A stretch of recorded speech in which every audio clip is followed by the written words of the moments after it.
O STF em 2026, entre a salvaguarda e o excesso. O Supremo Tribunal Federal é, constitucionalmente, o guardião da Constituição de 1988. Em determinados momentos da história recente, o STF desempenhou esse papel com competência e coragem. Foi o STF que travou as investidas mais explícitas de ruptura institucional. Foi o STF que manteve o processo eleitoral funcionando quando forças poderosas tentavam desacreditá-lo. Mas em 2026, o STF vive uma crise de legitimidade que tem origem em dois problemas fundamentais: o excesso de protagonismo político de seus ministros e a percepção pública de que a corte aplica a lei de forma seletiva dependendo de quem está no banco dos réus. O primeiro problema é estrutural. O modelo brasileiro é único no mundo. 11 ministros sem mandato fixo que podem permanecer no cargo até os 75 anos, com competência para julgar desde questões constitucionais abstratas até casos penais de autoridades com foro privilegiado. Esse modelo concentra poder demais em pouquíssimas mãos por tempo demais. Nos Estados Unidos, o papel da Suprema Corte é estritamente interpretativo e não existe o foro privilegiado que transforma o STF brasileiro numa corte criminal de primeira e última instância para centenas de autoridades políticas simultaneamente. O segundo problema é comportamental. Em 2026, pesquisa do Datafolha revelou que 75% dos brasileiros acreditam que os ministros do STF têm poder demais. Esse número não é de eleitores de um partido específico, é de brasileiros de todas as regiões, de todas as faixas de renda e de todas as preferências políticas. Quando 3/4 de uma nação concordam em algo relacionado a uma instituição, isso não é percepção distorcida por propaganda, isso é diagnóstico. O caso do chamado inquérito das fake news, aberto pelo próprio STF, sem que nenhuma parte legitimada o tivesse solicitado, é o exemplo mais emblemático desse problema. Um tribunal que investiga não pode julgar com imparcialidade o que investigou. Essa é uma norma elementar de processo penal que existe em todos os sistemas jurídicos civilizados. O STF brasileiro rompeu essa norma e instituiu um precedente gravíssimo que representa uma anomalia constitucional que precisa ser corrigida. O Brasil tem mais de 50.000 autoridades com direito a julgamento no STF ou nos tribunais superiores. Isso significa que o foro privilegiado, concebido para proteger o exercício do mandato, transformou-se num instrumento de impunidade sistemática. Processos prescrevem, provas envelhecem, testemunhos se perdem, e o poder fica blindado enquanto o cidadão comum enfrenta a justiça com toda a sua velocidade e rigor. O STF precisa de reforma, não para enfraquecer a Constituição, mas para que a própria Corte possa voltar a cumprir sua função com a legitimidade que uma democracia saudável exige. Os governadores e a omissão organizada. Os governadores brasileiros têm poder real e responsabilidade real. E a maior tragédia da política estadual não é a má-fé de todos os seus gestores, mas a mediocridade sistemática que transforma os estados em meros intermediários entre o governo federal e os municípios, sem visão própria e sem projetos que sobrevivam a um mandato. A omissão em política pública é tão grave quanto o erro de ação.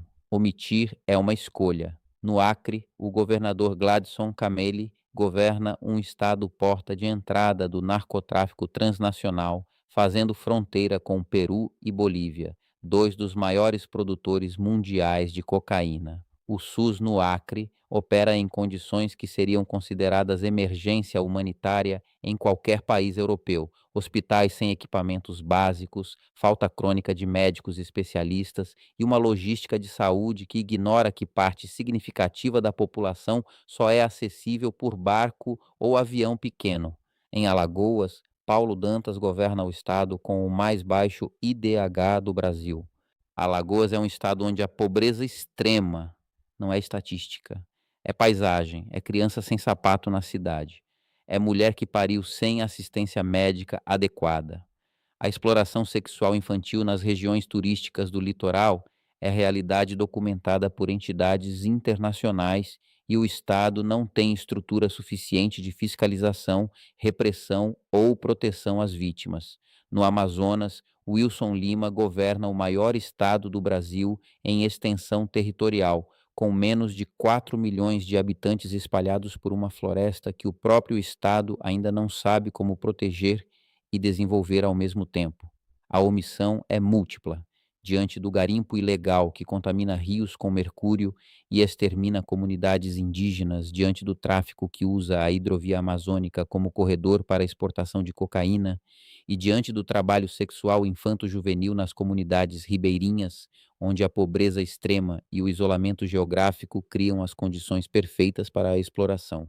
Na Bahia, Jerônimo Rodrigues governa o estado mais populoso do Nordeste, que tem uma das maiores economias regionais do Brasil, mas convive com desigualdade estrutural entre o litoral desenvolvido e o sertão esquecido. Salvador tem bairros inteiros controlados por facções criminosas com suas próprias regras, suas próprias punições e seus próprios impostos informais. O Estado investe em turismo no litoral, enquanto o tráfico cobra pedágio no subúrbio ferroviário.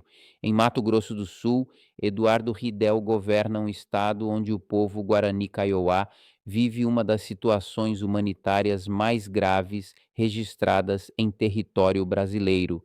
As taxas de suicídio entre os jovens Guarani Kaiowá são das mais altas do mundo.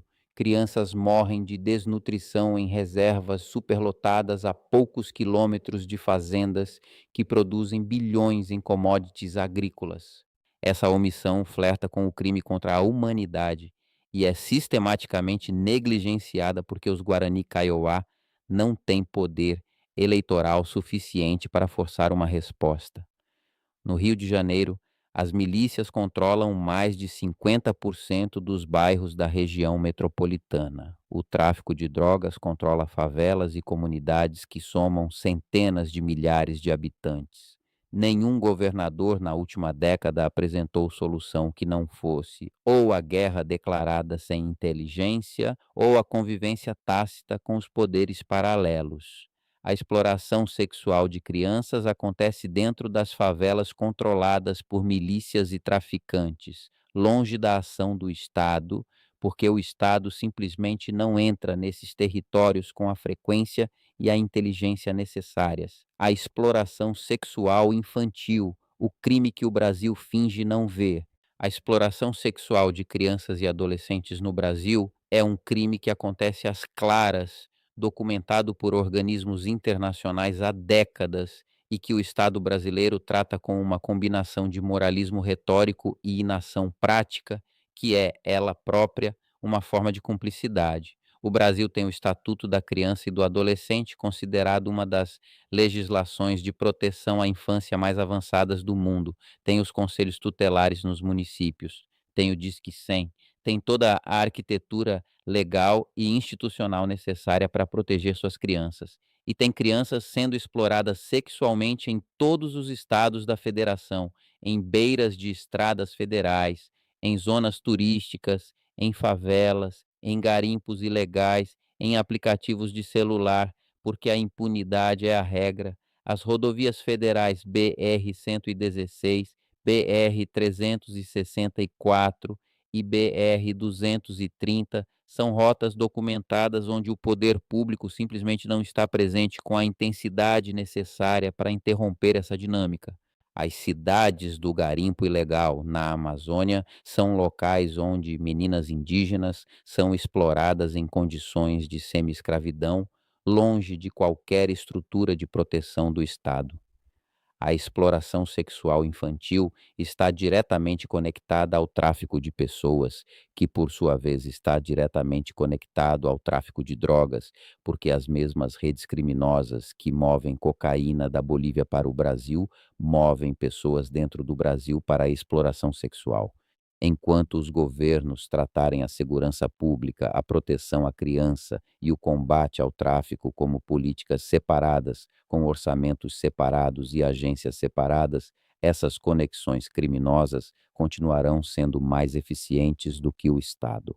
Capítulo 4: O tráfico de drogas e o Estado ausente. O narcotráfico no Brasil é, em 2026, uma das maiores ameaças à soberania nacional.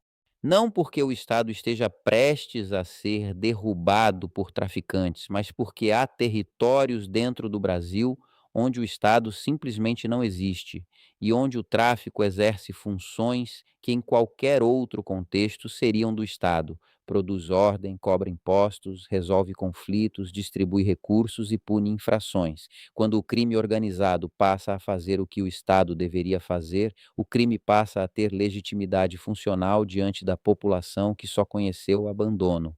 O Brasil tornou-se um dos maiores mercados consumidores de crack e cocaína do mundo, além de ser o principal corredor de exportação de cocaína sul-americana para a Europa. A pasta base entra pela fronteira com Bolívia, Peru e Colômbia, é processada e redistribuída pelo território nacional e sai pelos portos do Sul e do Sudeste em direção ao Atlântico. O PCC, que nasceu dentro do sistema prisional paulista na década de 1990, tem hoje presença em todos os estados brasileiros e em países vizinhos. A resposta do Estado tem sido, historicamente, a resposta errada. O Brasil investe em repressão de varejo, policiais prendendo usuários e pequenos traficantes nas esquinas, sem desarticular lideranças, fluxos financeiros e redes de corrupção que sustentam o crime organizado. O Brasil tem a terceira maior população carcerária do mundo, mas prende os substituíveis, aqueles que qualquer facção repõe em 24 horas. Os chefes raramente são presos e, quando são presos, continuam gerenciando seus negócios de dentro das prisões, transformadas em quartéis generais das facções. Conclusão: a nação como corpo, não como facções. O Brasil que poderia ser é um Brasil onde uma criança nascida no interior do Maranhão tem as mesmas chances de vida que uma criança nascida em São Paulo, onde um idoso no interior do Acre tem acesso ao tratamento de saúde que precisa sem precisar viajar dias, onde um jovem da favela do Rio de Janeiro pode sonhar com uma carreira universitária sem precisar enfrentar uma guerra de gangues só para chegar até a escola. Esse Brasil não nasce de uma eleição, não nasce de um partido, não nasce de um governante iluminado. Nasce de uma cultura política diferente, onde o eleitor exige mais, onde o governante entrega mais e onde as instituições funcionam para todos e não apenas para quem tem poder suficiente para movê-las. O STF precisa de reforma que restaure sua legitimidade sem comprometer sua independência. Os governadores precisam ser cobrados por omissões que têm nome e endereço. O SUS precisa ser financiado como o que é, o maior projeto de igualdade do povo brasileiro.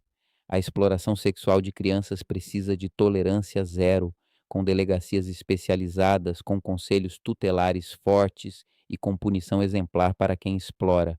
O Brasil é um corpo. Quando o fígado adoece, o coração sofre. Quando o rim falha, o cérebro se compromete.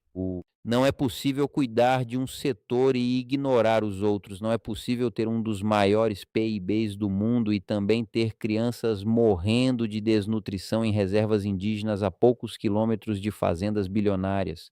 O Brasil pode ser mais. O Brasil precisa ser mais.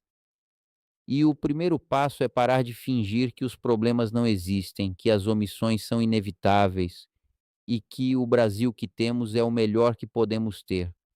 Não é.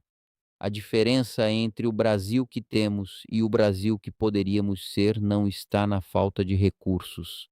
Está na falta de vontade política, de coragem institucional e de exigência cidadã. Está no silêncio de quem vê e não fala, de quem sabe e não age, e de quem governa e não governa de verdade.